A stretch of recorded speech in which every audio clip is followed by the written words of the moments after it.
مولاي صل وسلم دائما ابدا. سیدنا علی رضی اللہ تعالیٰ مجلس لگی ہے، سہیل بن عمر آیا، معاہدہ ہونا تھا تو معاہدے کے آغاز میں لکھا تھا محمد رسول اللہ. اس نے جملہ پڑھا، کہنے لگا جھگڑا ہی سارا اس کا ہے، اب آپ کو رسول مانتے ہی نہیں ہیں، آپ اس کو محو کروائیں، اس کو کٹوائیں.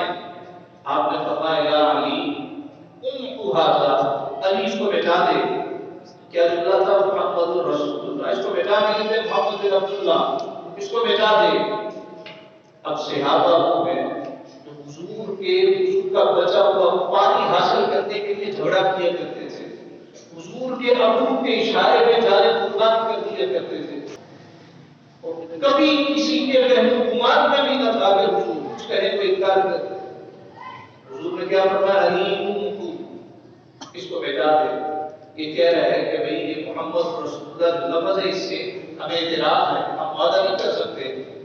حضرت علی نے جب حضور کا فرمان سنا فوراً ہاتھ کھڑے کر دیے، یا رسول اللہ صلی اللہ علیہ وسلم، کائنات کا کوئی حکم دے علی پورا کرے گا مگر آپ کا نام نہیں مٹائے گا، آپ کا نام نہیں مٹائے گا. اور الفاظ حدیث پاک میں ہے لا اقوى ولا، یا رسول اللہ علی کیا علی کی نسلیں بھی قیامت تک آپ کو راہ نہیں ملا سکتی.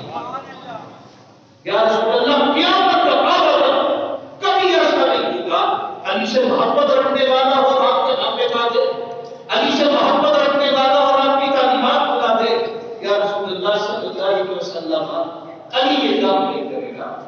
اب آپ اس کو سمجھیں کہ وہ صحابہ جو مکروہ کے اشارے پر جانے ہتھیلی پہ لے کے حضور کی خدمت میں آدھا کرتے تھے، حضور کا فرمان ہے.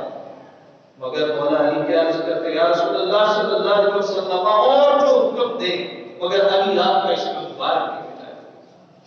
نبی پاک صلی اللہ علیہ وسلم نے فرمایا علی منی وانا من علی، اے لوگوں سنو علی میرا ہے اور میں علی کا ہوں.